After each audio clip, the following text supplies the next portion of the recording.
Disclaimer for all ideological interviews. This podcast is a space for thoughtful conversation. Hosting a guest implies neither their endorsement nor rejection of our views, and a guest's appearance implies neither our endorsement nor rejection of their views. We encourage listeners to approach each conversation with an open mind and emotional control, and to evaluate the dialogue on the strength of the arguments presented, not one's prior assumptions or biases.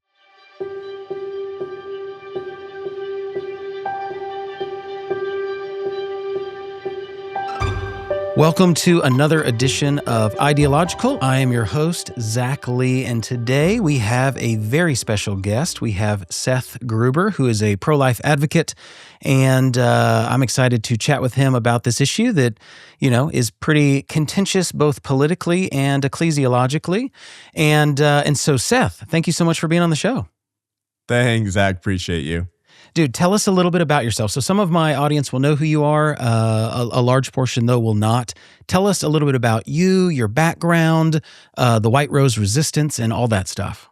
Yeah, I'm a homeschool kid from Southern California, born and raised in Los Angeles County.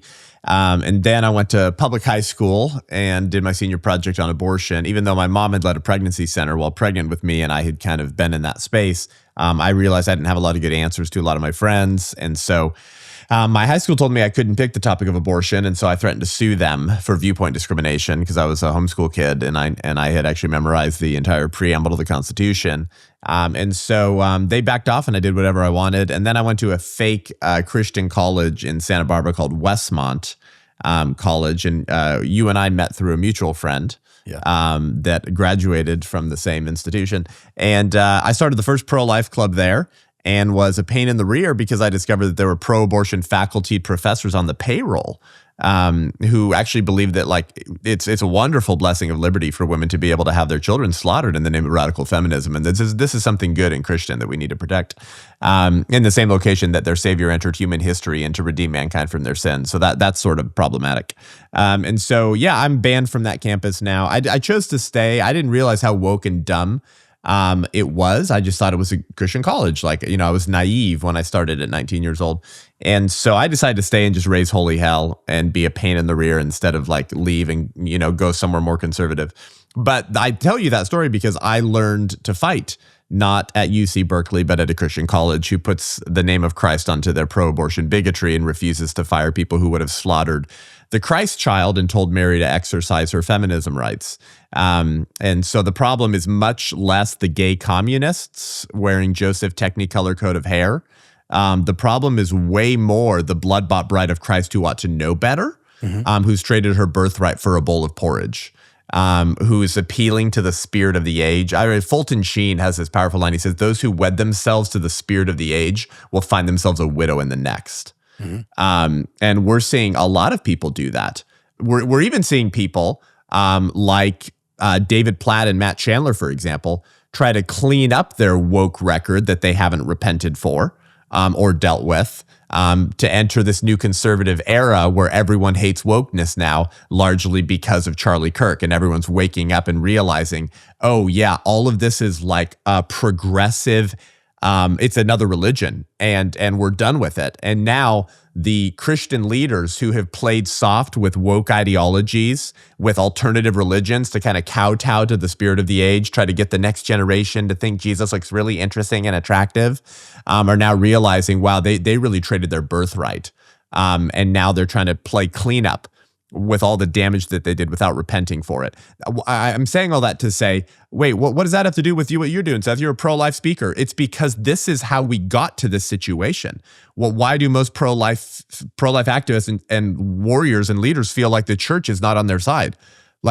Historically, the pro-life movement was just called Christianity, for goodness sake. The pro-life movement didn't start in 1973. It started on a hill called Calvary. And all of history has been a battle for life ever since. It's always been our heritage as Christians to fight for life, to fight for the little ones, to fight for the least of these. We're recording this right now during Christmas time in Advent. I mean, yeah, Christianity furnished the children's rights movement because the Logos became flesh. The divine logic of the universe him, like Logos became a person. And so what was the least valued thing in Roman law at the time? Well, just above slaves at the bottom of the totem pole was children. Children had no rights whatsoever in or outside the womb. And so Christ, the God-man, the creator, becomes a fetus. This is scandalous to the ancient Roman mindset. And this is what furnishes the idea of children's rights. That if Christ and the creator was a baby and had dignity and value, then so do all children and you can't kill them. Like the pro-life movement is just Christianity.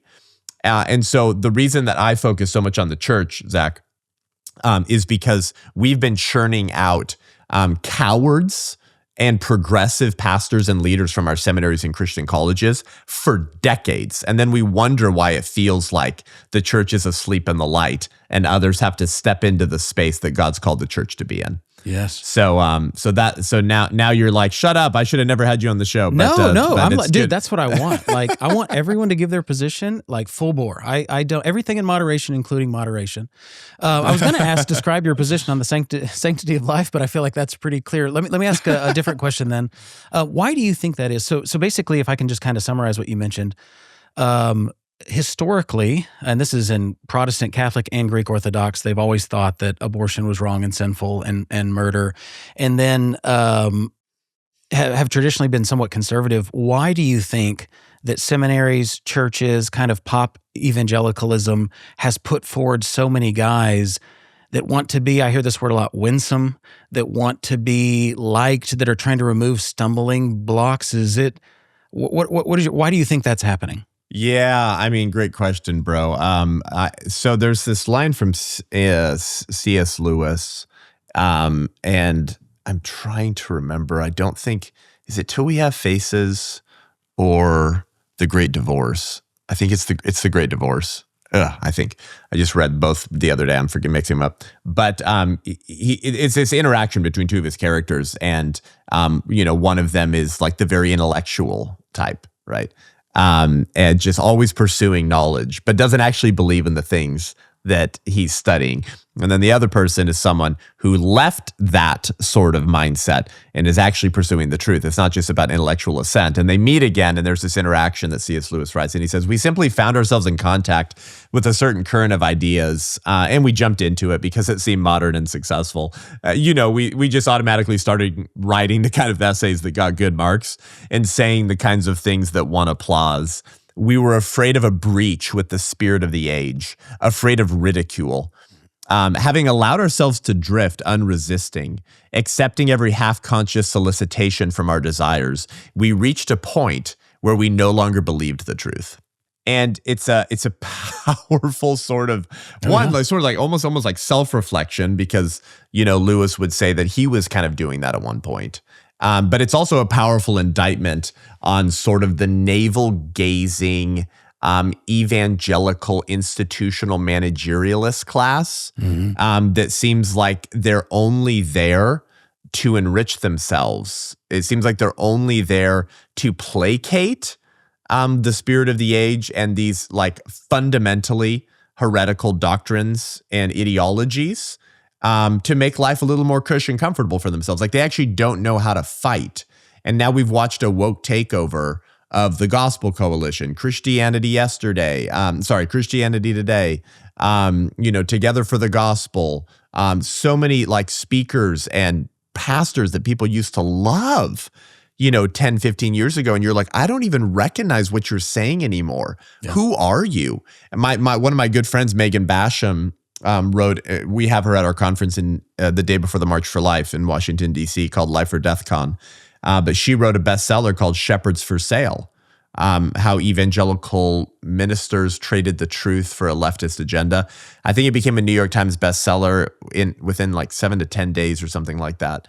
And it really opened up people's eyes who realized I had these inclinations that there seemed to have been a woke takeover a lot of evangelical institutions and churches. And I had seen a lot of this, BLM, Fauci, ouchie, wear 4 masks. If you love your neighbor, you have to get the vaccine, which is an actual title of an article written by the dean of Talbot Theological Seminary in La Mirada, Ed Stetzer. I had heard my pastors say to white people need to be quiet and listen to black voices, almost like an ethno-Gnosticism. But I just didn't understand like where it was coming from, how widespread it was. And Megan ends up revealing basically that a lot of these huge Christian institutions are actually being funded by multi-billion-dollar left-wing propaganda groups. And now that's not always the case, but it often is. But remember, like cash isn't the only kind of currency. Having a place at the table, cultural respect, that's also a form of currency. I guess what I'm saying is there's a reason why Rick Warren is invited to Davos by Klaus Schwab to the World Economic Forum every year, and Pastor Jack Hibbs is not. Yeah, I guess is what I'm saying. And Lenin had a word for these people. Lenin, he called them useful idiots, actually. Yeah. And so that's the beginning of an answer. A lot of that goes back to the fundamentalist modernist crisis. Right around the time that, that J. Gresham Machen writes Christianity and Liberalism in 1923. We could talk about that for ages. But yes, if you as a Christian are like, why does it seem like there's so many Christian institutions and churches and leaders and podcasters and worship leaders that are just going woke? That's been a long time coming and it's not new. Yeah, there's something. So, and you obviously know this space better than I do. I'm a philosopher by training, but my understanding is, so theologically, Jesus is like, if you follow me, people will hate you. This will be a stench of death. Like, it'll be a small minority and everyone will hate you. This idea of being winsome and being attractive acts like people are not spiritually dead. It's a form of Pelagianism, where it's like, hey, these people are trying to get there. We just got to get rid of all this gross stuff from our past and us being mean and these kind of things. And you're like, that's right. That's you think that they're alive. Okay, so they're not mad at your tone. They're mad at your content. Say it as nice as you want, and then call abortion sin, or say that homosexuality is sin, or something like that. It does not matter how nice you say it. The content is actually what they hate.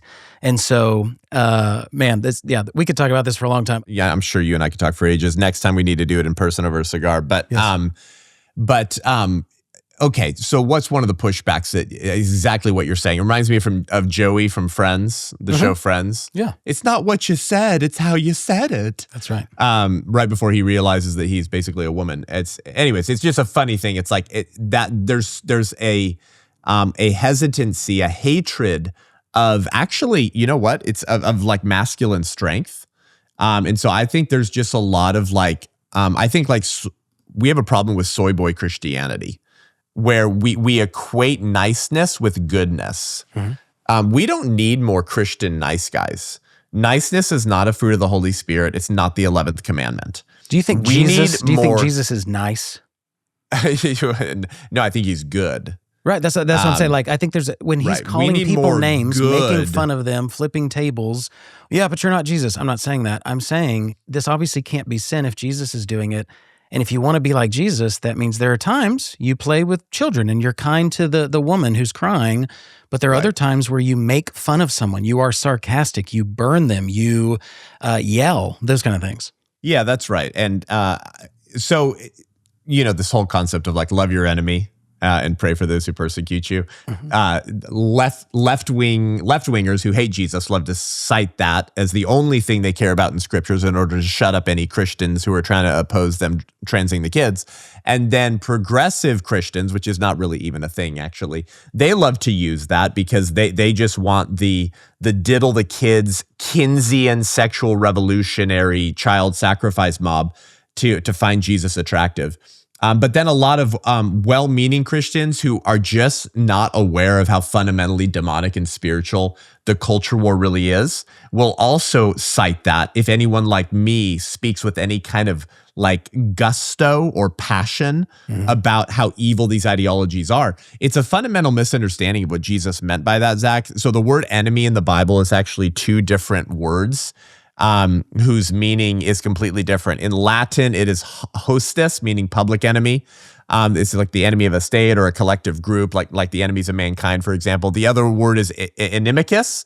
It means a private or personal enemy, an adversary, a foe, someone who's unfriendly.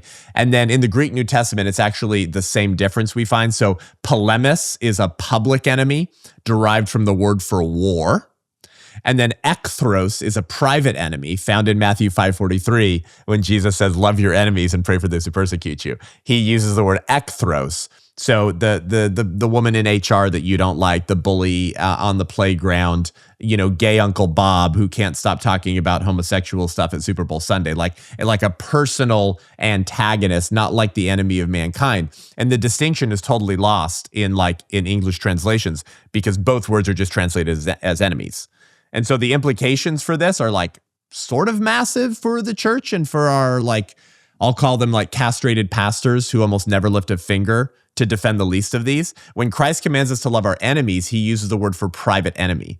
The Christian is never commanded to love the barbarian horde, storming the city gates and declaring war on your country, your family, your way of life, and the very freedoms that they hide behind.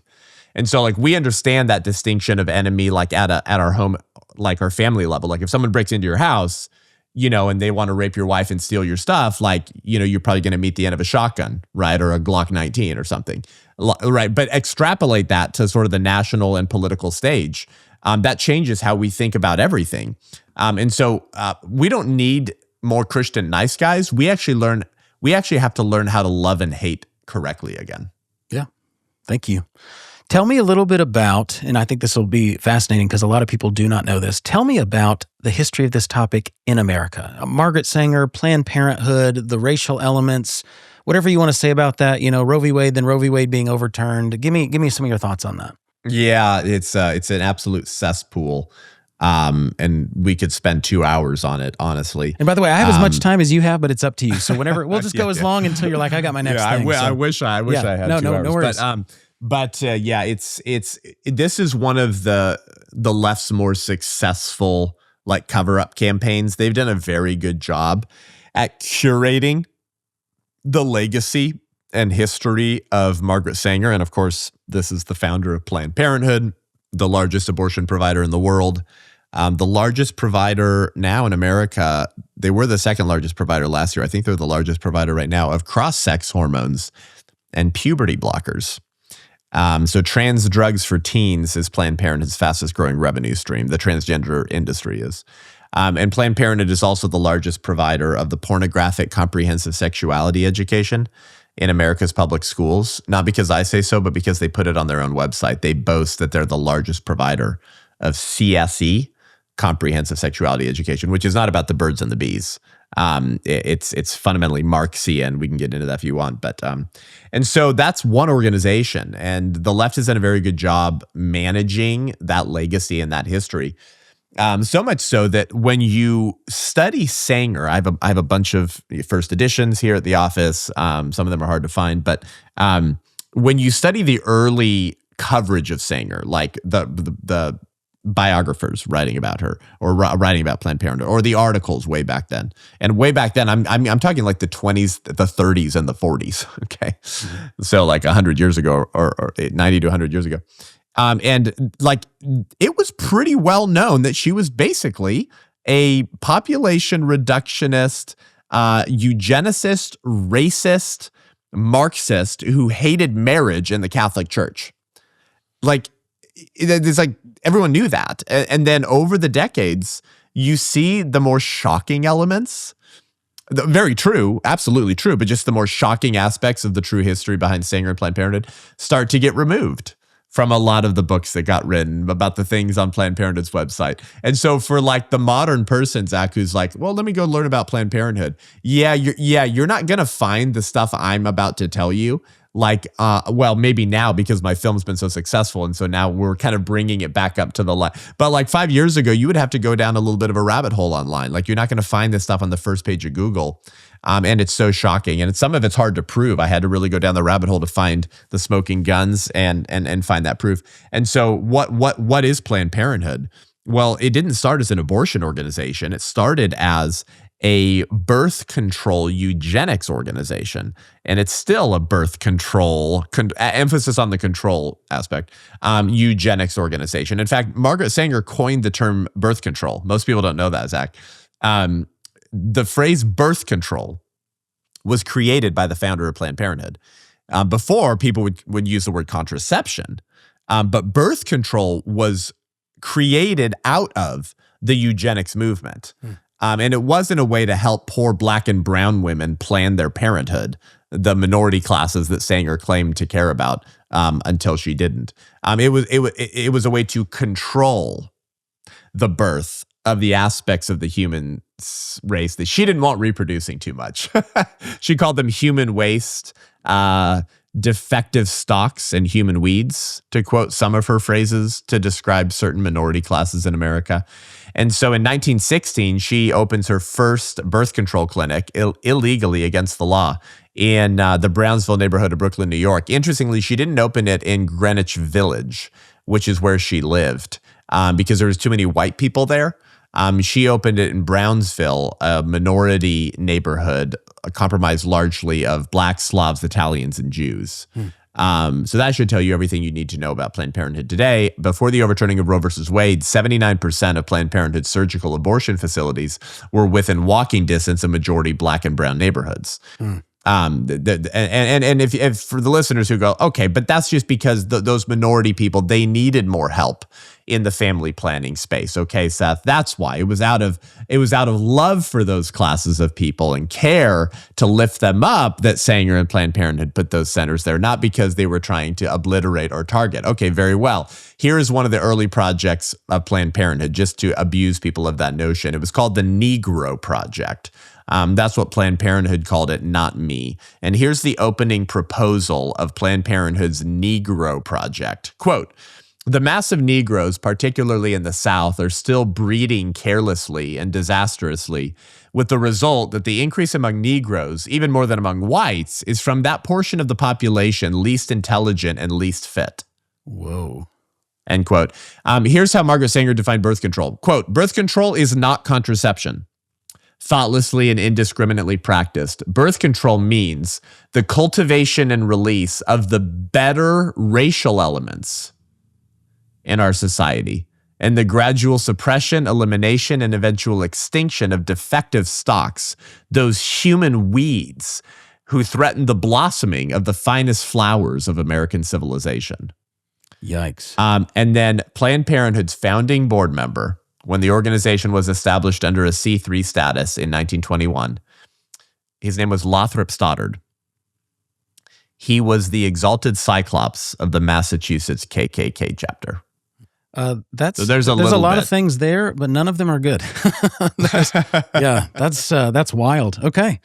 And then it goes deeper with like the Nazi connections too. It's like I could talk for hours about it. Like it's quite horrific. Yeah. Well, maybe you should come back on and we'll go down the rabbit hole. Okay. I want to ask you this because I want to ask about this issue politically, but I also want to ask about this issue in the church because that's your background. Before I do all that, what would you say? So I've got a strangely diverse audience, which I love. I've got people that are atheists. I got people that are Christians. I got people that are Jewish, like all kinds of stuff, men, women, different ages. Your approach is faith-based because of your background as a Protestant evangelical.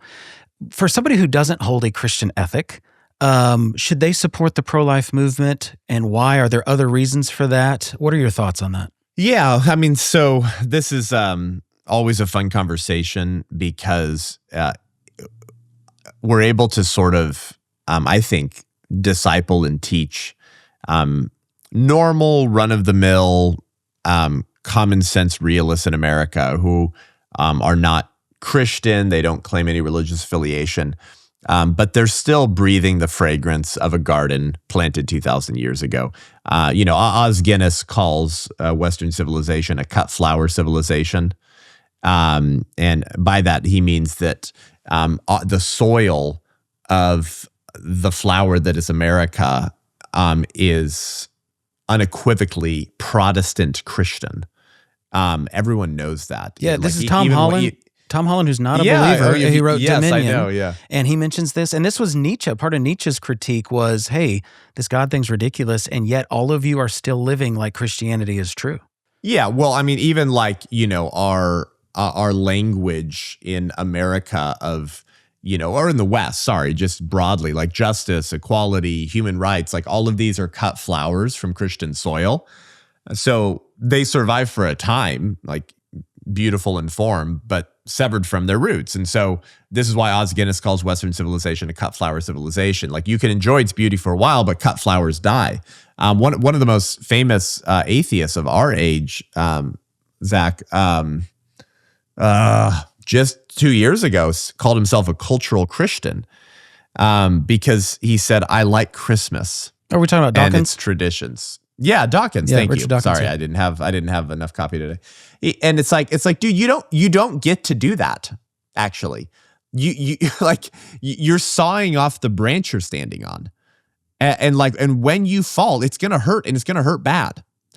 And so it's like you can appreciate the cut flower that is Western civilization, but if you don't plant it back in the soil of faith, then it will die. And like Beauty and the Beast, when that last petal falls, the curse is sealed. It's all over. Okay. I mean, we could, we get into the history of America too. I mean, our founders were very clear that, while it may not have been a Christian nation in the sense that, like, I mean, it's not like the Inquisition or anything like that, but like that this was created for a moral and religious people. They were very clear about this, and that this republic is wholly inadequate for the governance of any other. That if you want sexual liberation, but you also want freedom, beauty, goodness, justice, you can get that from maybe 1 or 2 generations, and then that's it. In fact, J.D. Unwin wrote this shocking at the time to people, incredible study in 1934 called Sex and Culture, and he studies 86 civilizations over 5,000 years. He's a sociologist. And he finds a 100% correlation between sexual monogamy, heterosexual marriage-based cultures, and cultural advancement. But he also finds a 100% correlation between sexual liberation, freedom, free the libido. If it feels good, do it. Let me do whatever I want. And the death of a civilization. In fact, he says in the records of history, there is no example of a society displaying great energy for any appreciable period unless it has been absolutely monogamous. Moreover, I do not know of a case in which an absolutely monogamous society failed to display great energy. In every case, a society starts its historical career in a state of absolute monogamy, manifests great energy while it preserves its austere regulations, and relaxed after a less rigorous tradition has been inherited by a complete new generation. And he said that as soon as a culture embraces sexual liberation legally, they have 3 generations before they're taken over by another society with greater cultural energy. And he defines a generation in about 30-year increments at the time. So basically, you have 90 to 100 years from when you embrace total sexual liberation freedom, and your civilization goes bye-bye. And it's replaced by one with greater social energy. So like this, for the atheists, you might not like that, but there's been no substantive rebuke or discrediting of his book. And it's been 90 years since J.D. Unwin wrote Sex and Culture. It's because it's just part of human nature. We live in God's world, and we will reap the consequences of defying his natural order, whether we believe in him or not. It's analogized to the fat kid who wants to have his cake and eat it too. Historically, for 5,000 years, the observable fact is this: when you legalize gay stuff, sodomy, child killing, abortion, infanticide, you remove laws that protect the family, you allow for all manners of sexual expression. The human historical fact, whether you're a Christian or not, is that you cannot continue that for very long until your civilization goes bye-bye.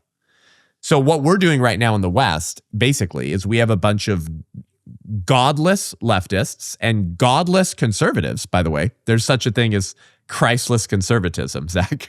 Of course. Oh, dude. Who are 100%. observing these wonderful flowers and petals from a flower that was planted in Christian soil by Christians, and y'all ripped it out. And so and now you just want to admire the vase. Okay, maybe you can do that. Maybe your children will have a little bit of time, but your grandchildren will not get to admire the vase that holds the cut flower, because at that point it will be utterly dead. And so it's just one of these facts about Western civilization in America that the left hates to talk about. It's why they say, hey, ho, ho, Western civ has got to go. It's because Western civilization is a byproduct of Christendom, and everyone knows that. And so even when the left says, trans rights for kids, right? They say, like, protect trans kids. Like, even the fact that you have an inclination to protect children, of course it's not. You're calling to, like, cut off their genitals. But, even the language of, like, protecting children, that would have been utterly foreign to the Roman mind in the first century. Children weren't even considered persons. So even the language the left uses, they're borrowing it from Christianity, but they're sawing off the branch they're standing on. So why should an atheist care about these things? Because we're dealing with foundational issues. Like, if you can't get the right to life right, you won't get any other rights right. And by the way, a conservative movement that does not prioritize the total abolition of abortion as its highest political priority will one day wake up and find that they have nothing left to conserve. There's a reason why our founders created an order of rights: the right to life, liberty, and the pursuit of happiness. Liberty and the pursuit of happiness don't mean much. In fact, they mean nothing at all if you can be murdered in the name of radical feminism. And it's an observable fact historically that those who discredited, demeaned, mistreated, and killed the young, so unborn babies or infants, inevitably put other people in their targets as well. When you can justify the slaughter of an unborn baby or an infant in the name of liberation and freedom, there's no one else that you won't discredit or dehumanize or kill as well. And so as long as we continue to allow the left to crack the concrete on which Western civilization is built, the sooner you'll come to find, my dear Hawkins, my dear atheists, that the very freedoms and liberties you've been enjoying in the West for so long will soon be called into question as well. Interesting. So that's like a high level answer. We can get more in the weeds if you want. Yeah, no. I want to make sure. So what do we if we have time? I want to make sure that we get into some political stuff, but I also want to hear your thoughts on. Evangelicals are an enormous voting bloc, and the values have shifted almost completely from what they were, let's say, 60 years ago. And so, but I want to make sure we have time for that, and then we can get into the weeds. But let me combine a few of these together. So here are some of the most common objections you hear from people that would probably disagree with you, be against the pro-life cause. And so you can take this wherever you want to go. One is that it's one issue among many, one issue, single issue voting. The other is that if you're pro-life, you also have to be, against the death penalty, against capital punishment, against self-defense, against killing in war. And then the third one, I've heard this one a lot, which is, well, if you really care about life, you should also care about education. You should also care about healthcare. And there's kind of an equivocation on life versus quality of life. But I want to hear your thoughts. You can address any of those, but that's the most common. I imagine if someone's listening to this and they're like, I don't care about any of this stuff politically, whatever, but I just think, what about this? Yeah. So okay. It's retarded. Like anyone that says that would never say that if the question was slavery, right? And by the way, it's because the same people who say that treat racism as a very important issue. Like the same people who say that the slaughter and dismemberment and flushing of babies down the American sewage system at the tune of $1 million a year is a one issue among many, are the same people who will say that Trump making jokes about sexually inappropriately touching women it determines how they go to the ballot box. Spare me your navel gazing. If you think that joking about sexually inappropriately touching women becomes your single issue about whether or not you vote for the mean tweeting orange man, but the slaughter of 70 million babies in the last 50 years doesn't get the attention of a single issue voting, you're a fraud. Your moral compass is broken, and I trust you on nothing. And we hear these same things, by the way, Zach, from a lot of evangelical Christian leaders, little woke types, right? Who love to conflate abortion with other issues. And those other two questions you got, that's what they're doing. And we can get to that, right? They're like, I'm not pro-life, I'm whole life. It's like, what is this? Is the stupidest phrase I've ever heard.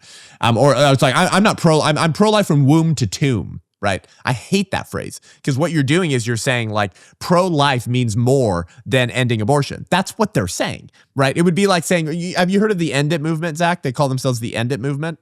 I love it. It's about ending human trafficking. It's wonderful. No one would ever insist that the End It movement is not really about ending it unless they were also focusing on the pro-life movement. That if you really want to end human trafficking, you're not really anti-human trafficking unless you're also doing something about abortion and school lunches. Yeah. Like people would say, no, it's actually really good, Zach, that like the End It movement is like narrowly focused on this one thing because he who fights everywhere fights nowhere. And by the way, but the End It movement, the movement to end human trafficking, okay, they don't have a problem with funding, right? Because it's a hip and sexy thing to fund, like all the lefty Hollywood multimillionaires, right? They love to give money to ending trafficking. None of them want to give money to protecting the unborn. Right. And so the fact that the pro-life movement, who's vastly underfunded and understaffed by and large anyways, is told that they're not really pro-life unless they divert their organizational resources to pursue every other extension of justice is asinine.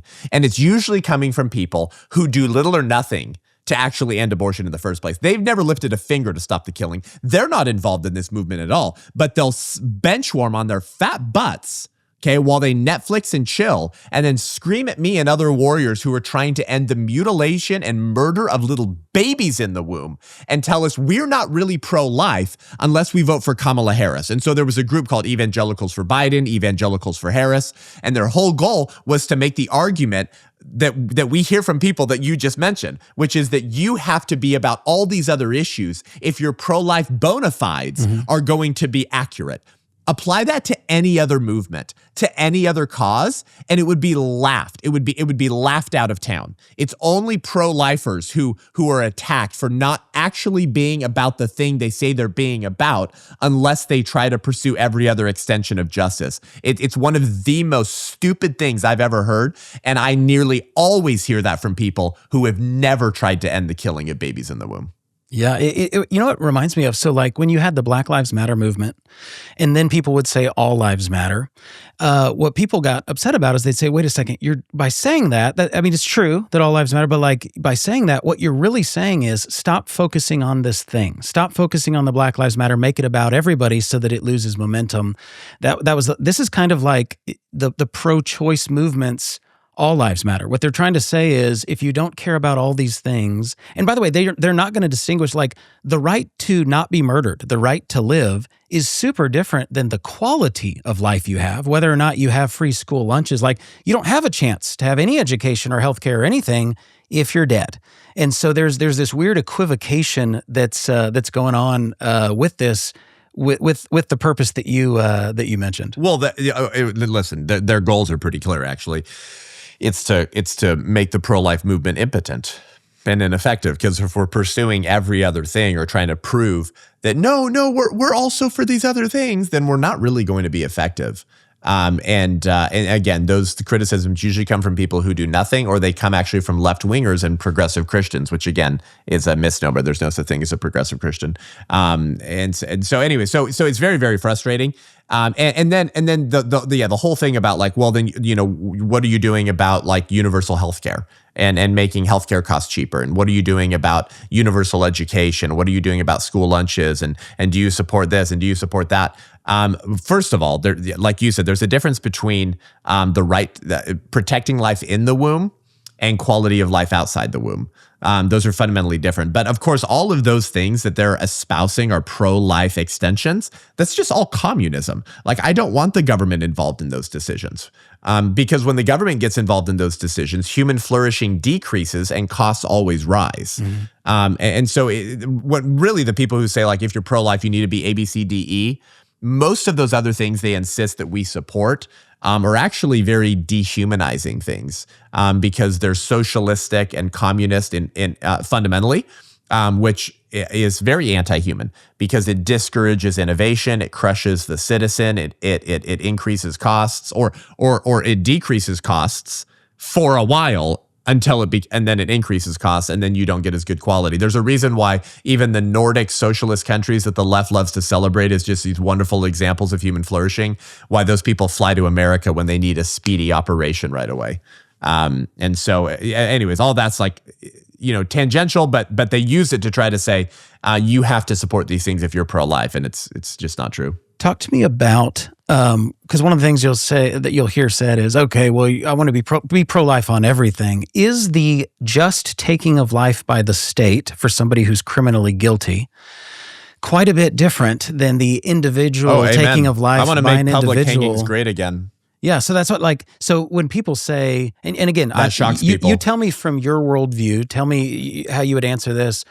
Is Christianity pro-life, or are they pro-innocent life, meaning legally innocent? Because there are times, and correct me if I'm wrong, but there seems to be a lot of times, both in Judaism with the Old Testament and then in Christianity, where the government is told to and commanded to kill. There's the death penalty that God... Well, even Paul says the state doesn't bear the sword in vain. That's right, Romans 13. Right, exactly. Yeah. And so if you're a Christian and you think that the death penalty is unchristian, you just indicted God, you idiot.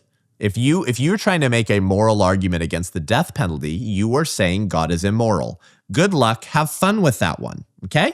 So firstly, I don't think there's even room for a Christian to argue that the death penalty is immoral. Now, because you'll indict God. You could argue that maybe it's not effective. I'm willing to hear that argument. At least that's reasonable. I think it is effective, by the way, and I can give some examples.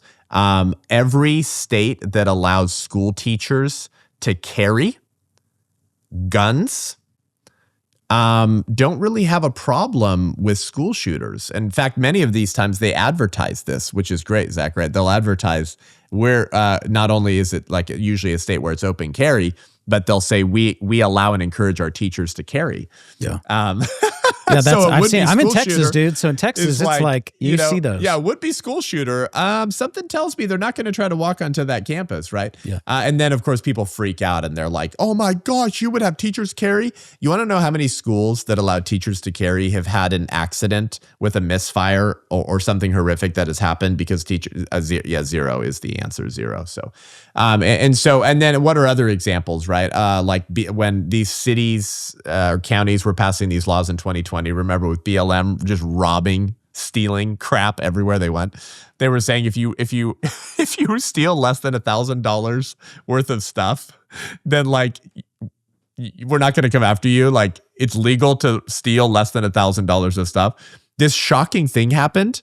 It was crazy, Zach. I could have never predicted it. More people started stealing crap. I know it's crazy, like for your listeners, like I assume no one is dumb enough to think that if we increase the speed limit on our highways to 90 miles an hour, I think we all know that people would start driving 90 miles an hour. Mm-hmm. I think we all know that 90% of the population would not continue to drive 70 if the speed limit was increased to 90. Like it's almost painful to have to like explain this stuff. Like I don't know like why we're so, well, I do know many reasons why we're so stupid as a public in America. But so here's the question. Let's apply that now to all of this. If it was a punishment by law that you would be hung in the public square the morning after you raped a innocent young man or woman, do you think rape would go up or down? Oh, it would go down. I mean, 100%. this is so simple. You see this in world history. Like the purpose of laws is not that people aren't going to break them. They are. It's that it is a deterrent, and there's also a standard by which you can judge them when they break it. But the deterrent, like. This is why, this is why somebody who is normally okay driving without their seatbelt will buckle their seatbelt if they've been drinking because they don't want to get pulled over and have a much worse penalty. Yeah, exactly. And there are pro-life leaders, Zach, who don't believe in the death penalty. They argue against it and they say, I'm not convinced that it's a deterrent. Well, one of the reasons that it's not been a super great deterrent recently is because it's not actually carried out. Sometimes people sit on death row for years, sometimes decades, and sometimes they get off. I'm saying that if swift punishment, like if the death penalty was given within weeks or months of when you killed someone, raped someone, Of course, that would change the whole formula. Yeah, people And have already that's something that forgotten. people After often 20 don't talk years of about. death row, people have already forgotten, so it doesn't have the cultural effect Exactly. that it could That's have. right. So Yeah. So yes, we need to make the death penalty great again. And every pro-lifer should believe that, because we're interested in justice, right? We want justice. And it's not a violation of your pro-life bona fides to support the death penalty, because to be pro-life doesn't mean that we oppose all killing. It means we oppose killing innocent human beings. yes, it's murder. And it's what's not all worse killing. about abortion is that it's legal, state sanctioned, and funded by our taxpayer dollars. Yeah. Okay, I want to talk to you about this because this is one of the things you mentioned I think is an interesting kind of rabbit trail we can go down. The people primarily that allow this to happen, or the kind of the guard that left the watchtower is, Protestant evangelicalism. Talk to me about what you see in the churches on this. Talk to me about why churches want to just do this third wayism thing where they're like, I'm neither a Democrat nor a Republican. And I'm like, okay, no, I hear that. Are you pro-life or pro-choice? Are you for gay marriage or are you against it? Or like, if we just talk about the issues, what is going on in evangelicalism? Do you feel, how is abortion, here's a better way to say it, how is abortion linked to other political and bigger political movements? And how does that play out in the church? Oh, is that all? Yeah, you can take that wherever you want. I'm just going to give you 1,000 things and you just pick whatever's interesting and go, sorry, that's like a paragraph question. Yeah. Yeah, no, it's good. I mean, the studies have borne out, by the way, how few churches in America preach against abortion, have any kind of ministry at the church in regards to this evil. I think it's under 10% of churches have any kind of ministry or outreach when it comes to the murder of the unborn. I mean, that's atrocious. And that doesn't always mean that they're, could be thrown in sort of the third wayism category. But it often means that. And for decades and decades and decades, the church has abdicated their role in the public square. And they've said, well, we're not political. We just do the gospel. We just focus on Jesus. We focus on Christ and him crucified. And you know what? We've got people in our churches, Zach, who but good people on both sides. We got Democrats and Republicans, and the kingdom of God, man, it transcends our earthly systems. And Jesus was neither a Republican nor a Democrat, which, by the way, like anything that like Satan says has a kernel of truth. Like, obviously, Jesus would not have been a Republican or a Democrat. He's the king. So he is pretty political in that sense, because he's actually like a monarch, and he's ruling and reigning, and he's coming back. So Jesus is pretty political, as it turns out. But of course, he doesn't fit perfectly into our two-party political system. But that doesn't mean that Christians can be excused from these issues. And when you look at the difference between our two political parties today, Zach, and listen, like I lose donors sometimes, Zach, when I rip the GOP and the Republican Party. And I've criticized Trump heavily on IVF and on abortion. And so I'm happy to rip the GOP whenever they need to be, because I'm not accountable to the GOP. I'm accountable to the GOD.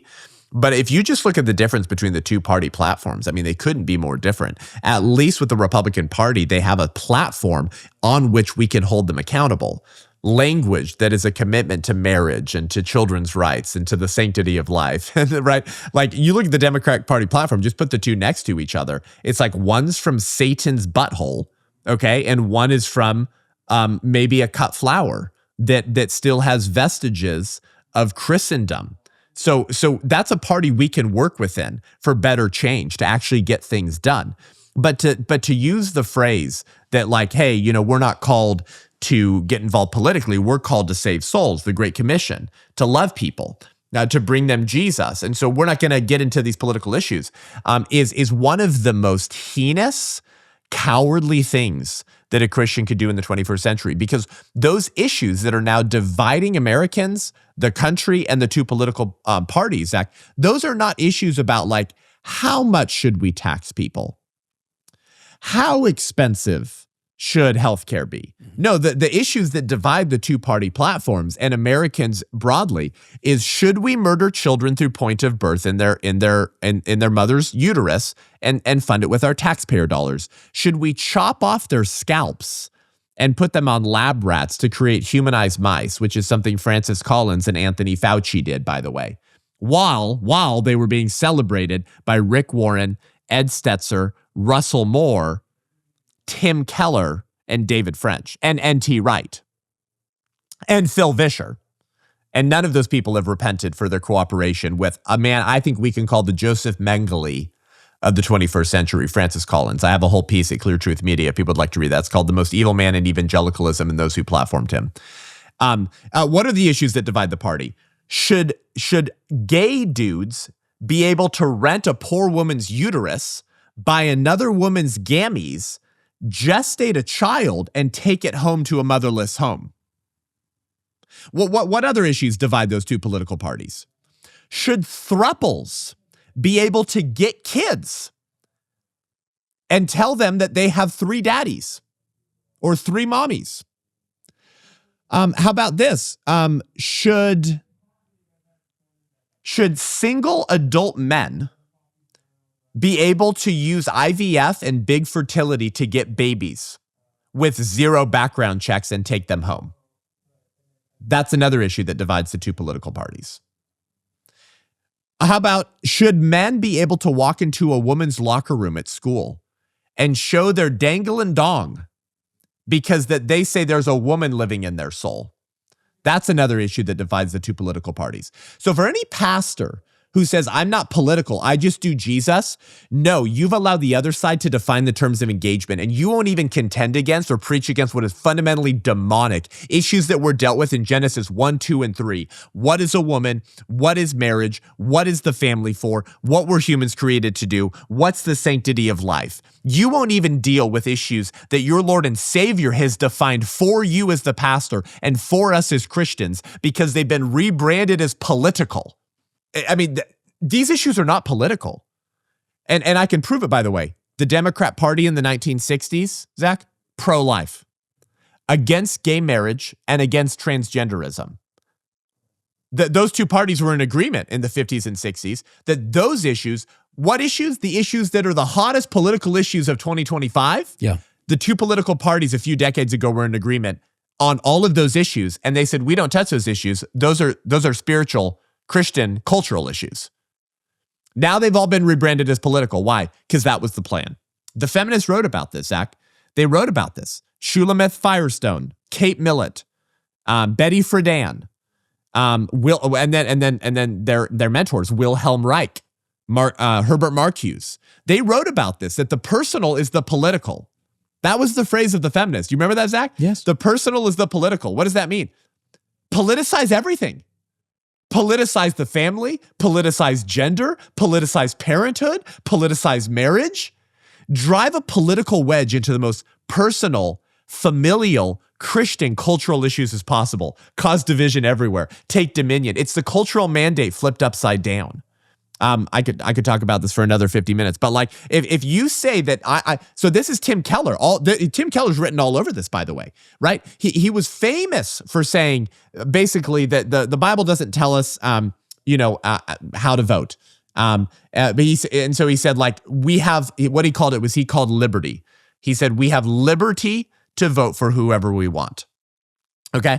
And he was one of Francis Collins' biggest fanboys before he died, by the way. Tim Keller platformed on his podcast, praised, blessed, and called a Christian brother the Joseph freaking Mengele of the 21st century. I don't know if your listeners actually fully understand this. Francis Collins, Fauci's boss, Francis Collins, the head of the NIH, Anthony Fauci reported to him.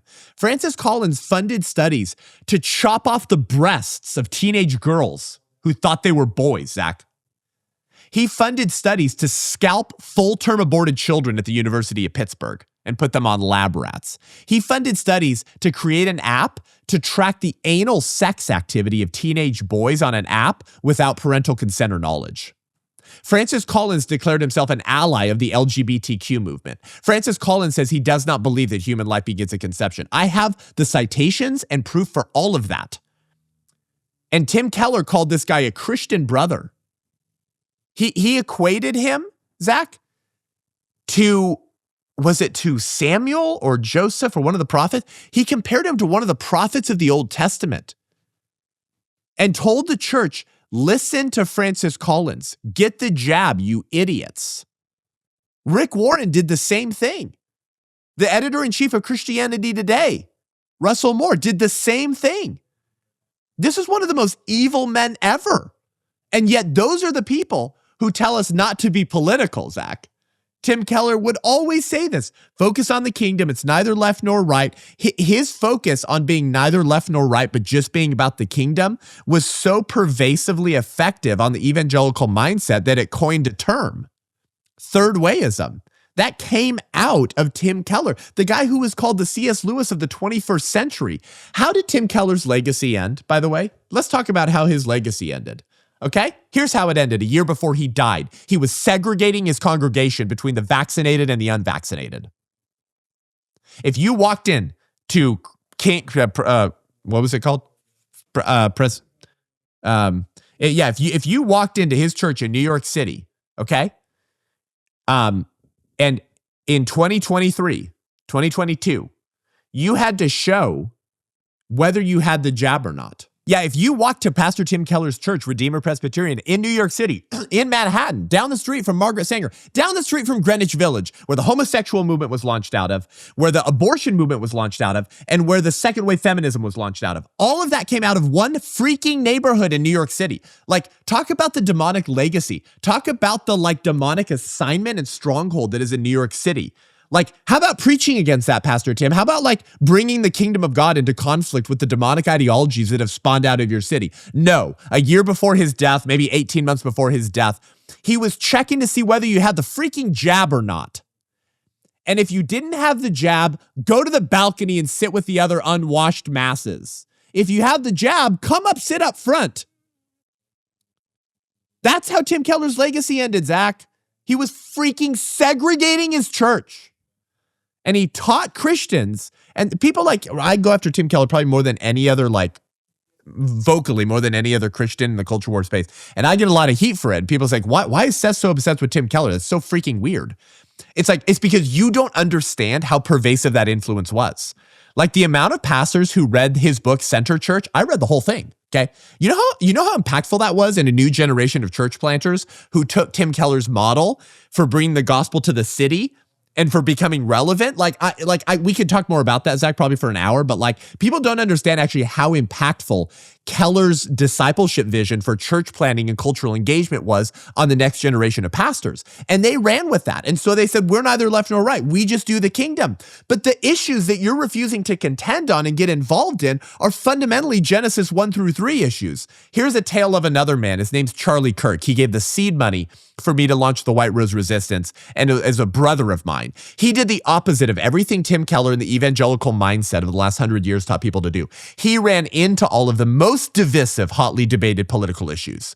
Quote unquote political. Charlie didn't go viral because of his nuanced commentary on the Steele dossier, although he was an incredibly brilliant political mind. Was that what he was known for? No. Why did Charlie Kirk become a household name? Because he had courage, because he had testicular fortitude, because he went into all of the issues that the church wouldn't and brought biblical clarity and always brought it back to a biblical worldview. And with his death came a level of clarity, as if the scales just fell off people's eyes. And his death produced a ministry platform that produced the single largest evangelistic gospel proclamation call to repentance to the largest watching audience in human history. So who was more effective at bringing the kingdom of God to the culture? Who was more effective at bringing people to Christ? Who was more effective at creating curiosity and interest in eternal things, in the Father, in your Creator, to come back to the garden through the blood of Jesus Christ? Who is more impactful and powerful in shifting the American mindset back towards Christ? Tim Keller or Charlie Kirk? I mean, I think everyone knows who Kirk is, and a lot of my listeners don't even know who Tim Keller is. Yeah. I mean, that answers his Tim impact. Keller and these people were the people telling us how to do ministry, how to engage the culture. He was like an evangelical pope. Stay away from these issues. Cowardice. If you wed yourself to the spirit of the age, you'll find yourself a widow in the next. It's capitulation. It's like Lot in Sodom when the angels come to torch that city, Zach, and he takes him to his home. Remember, Lot is at the city gates in Genesis, so he's the Christian influencer of his day. If you know anything about the politics of that era, someone positioned at the city gates would have been very culturally relevant, highly respected, probably was invited to all the right parties. And Lot takes the angels to his home, and then what do they say? They say like, hey, he brings him to his home, and the people from from Sodom, come to Lot's house, and they say, bring those men out. We want to anally rape them on the sidewalk. Well, they weren't men, they were angels. And then Lot says, dear brothers, that's the first thing he says? He says, my brothers and sisters. And it's like, really quick, talk about trying to appeal to the spirit of the age. Newsflash, Lot, people who want to anally rape angels are not your brothers and sisters, actually. So you already see him doing the Tim Keller, Russell Moore, Christianity Yesterday Gospel Coalition appeal to the culture. Brothers and sisters. And then he says, do not do this wicked and abominable thing. So look, like most of our cowardly Christians and woke people today, they're willing to sometimes speak just a little bit of truth to culture, but never enough to be a threat. Tim Keller would have said he was pro-life. I've heard of stories in meetings and stuff where he said he was pro-life, but you won't find a sermon where he preached against it and called it child sacrifice. I've looked through the Tim Keller sermon archives. I could never find one. But like Tim Keller, Lot is willing to speak some truth to culture and say, don't do the anally raping angels. Like, don't do this wicked thing. And what's the very next thing he says? So let's walk through what just happened. He calls people that want to anally rape angels his brothers and his sisters. Secondly, he says, can you not do that though? Like, it's kind of wicked. And then the very next statement is, here are my daughters, rape them instead. When a man of God was needed to be a bulwark from evil and the next generation, to stand in the way of that agenda, rather than standing up and being a man, he folds like a cheap suit and he hands over the next generation on a silver platter to the demonically inspired, sexually liberated sex cult and says, here, have your way with them. Just remember to invite me to Davos. Lot was invited to all the right parties. They liked him. It's the idol of cultural respectability. But when you're needed, not just to say Jesus died, you should repent because he loves you, okay? That's the gospel proclaimed. What about the gospel lived out? You tithe your mint and your cumin, but you've neglected the weightier issues of the law, justice and mercy. Speak up for those who cannot speak for themselves. God is never more pissed off in the Old Testament, Zach, than when he's responding to his people's involvement in sex cult worship and child sacrifice. If you want to make an argument of what makes God the most angry, I think I can say this without overstating my case. It's weird sex cult stuff and baby killing. All of the stuff going on in Sodom. And Lot is called the one righteous man. The one dude who might be like able to withhold wickedness and proclaim righteousness and protect the children. Protect the little ones that the culture has a target on. And when they show up to his door, like all of our evangelical cowards and ministers today, he hands over the next generation. Says, here you go. Here you go. Have your way with them. And so Lot's wife becomes in death what he should have been in life. A pillar of salt. Lot was saved, but he wasn't salty. Tim Keller was probably saved, but he wasn't salty. And so what is his testimony going to be at the marriage supper of the Lamb? He was a registered Democrat in the state of New York, voted for Democrats, and segregated his congregation. That's his legacy. Are you kidding me? His legacy is to teach pastors, don't contend or preach against the issues that the spirit of the age defines as political in the 21st century because it'll distract you from the Great Commission. My mentor, Dr. George Grant, says most of the problems in the church today are because we start our gospel in John 3:16 and not Genesis 1. We forgot our job description, the cultural mandate. And next time I come on, we can do a whole hour on the cultural mandate and why that demands that you be political. But we don't have time for that now. No worries. Dude, thank you so much for coming on. Thanks so much for your time and your thoughtfulness, your passion. One last thing, we'll put up your website and stuff when we launch this video. Any kind of final words of how people can support you guys in your mission and that kind of stuff? Yeah, we're a digital media activism organization. So we do movies, curriculum, courses, training. We have a White Rose app, but we're an activism organization. We have resistance chapters in states around the country, mobilizing the local church against these evils, not waiting for politicians to do the work that the blood-bought bride of Christ is called to do. So I made a movie called The 1916 Project. You can go to the1916project.com. It's all of those receipts and that disgusting legacy and hidden history of Planned Parenthood and the sex cult revolutionaries of the 20th century. The1916project.com. The 1916 Project is streaming on Daily Wire Plus, but any church can host a screening. Any church can host a screening for their people by going to the1916project.com. And the book is called The 1916 Project, The Lying, the Witch, and the War We're In. The Lion, the Witch, and the War We're In. And so that is a wealth of resource. And then we have a conference in DC the day before the March for Life called Life or Death Con. But everyone can just go to thewhiterose.life to learn more about what we do. Seth, thank you so much for taking the time and chatting with us. It's good to get to know you a little bit better, and hopefully we can chat again soon. Yeah, thank you, bro. Appreciate you. All right. Have a great rest of your day. Thank you guys for joining Ideological, and we will see you next time.